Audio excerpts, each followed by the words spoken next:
Assalamualaikum warahmatullahi wabarakatuh.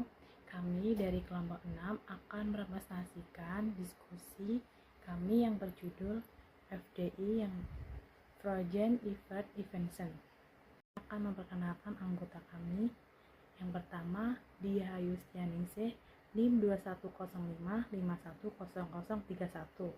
Yang kedua ada Muhammad Irfan Ar-Rahman dengan NIM 2105510034. Yang ketiga ada Eca Ayu Pratama dengan NIM akhir 2105510035. Pengertian FDI.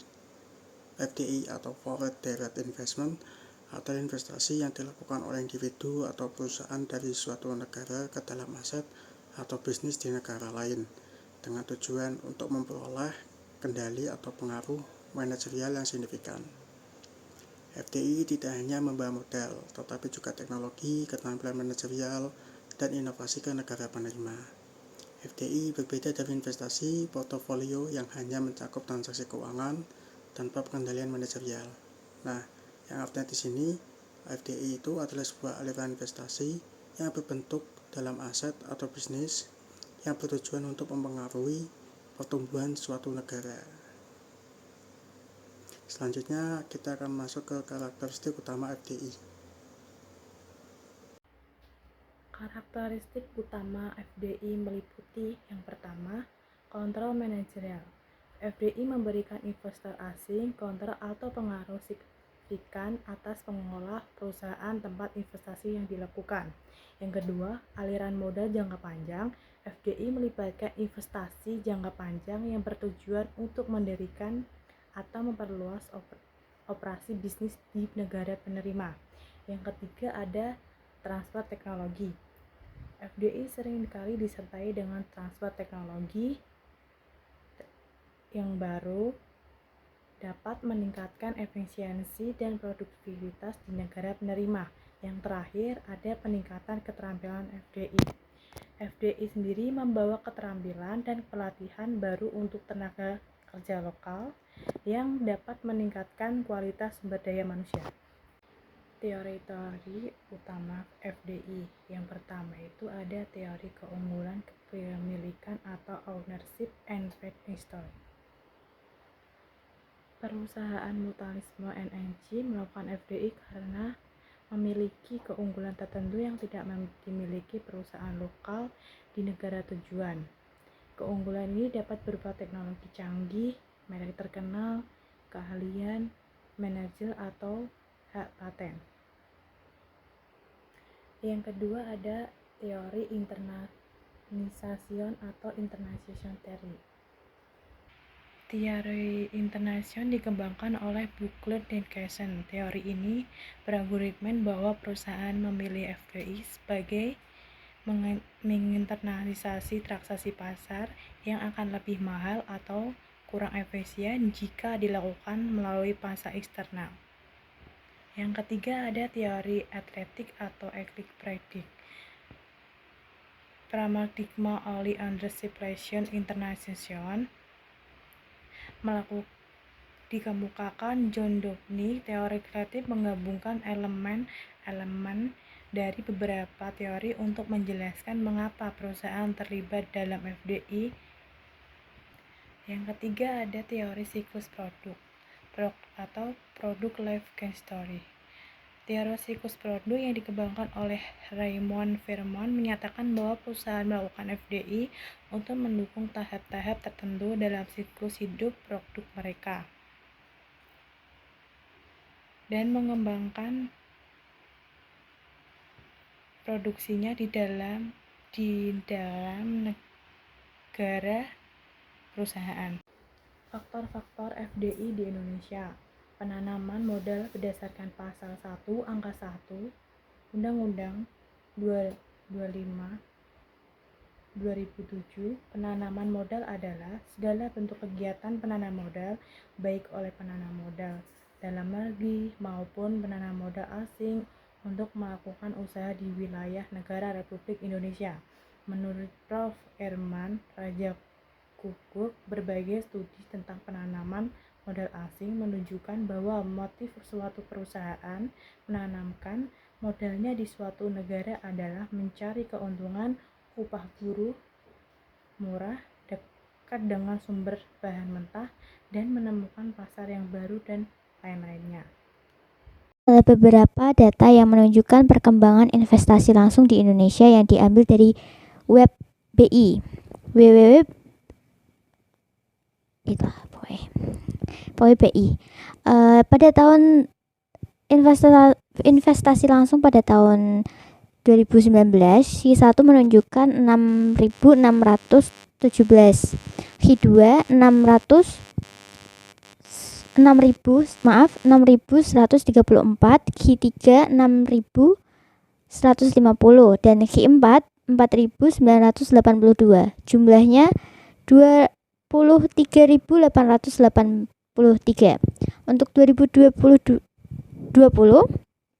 Q1 menunjukkan angka 5.283, Q2 5.211, Q3 3.735, Q4 4.362. Jumlahnya 18.591. Dan untuk 2021 jumlahnya 21.131, dan 2022 menunjukkan jumlah sekitar 25.390. 2023 jumlahnya 21.822. Selanjutnya adalah grafik atau kurva transaksi finansial investasi langsung. Bisa dilihat dari kurva tersebut atau grafik ini tentang transaksi finansial investasi langsung dari 2019 sampai 2023. Di angka 2019 itu ada jumlahnya itu di 23.883, dan 2020 591, 2021-nya 131, 2022 25.390, dan 2023 21.822. Slide selanjutnya itu investasi langsung Q1, Q2, Q3, Q4 dari tahun 2019 sampai 2023. Bisa dilihat 2019 ada di angka 4.982, dan 2020 4.362, 2021 4.341, dan 2022 5.357. Lalu 2023 5.059. Selanjutnya ada grafik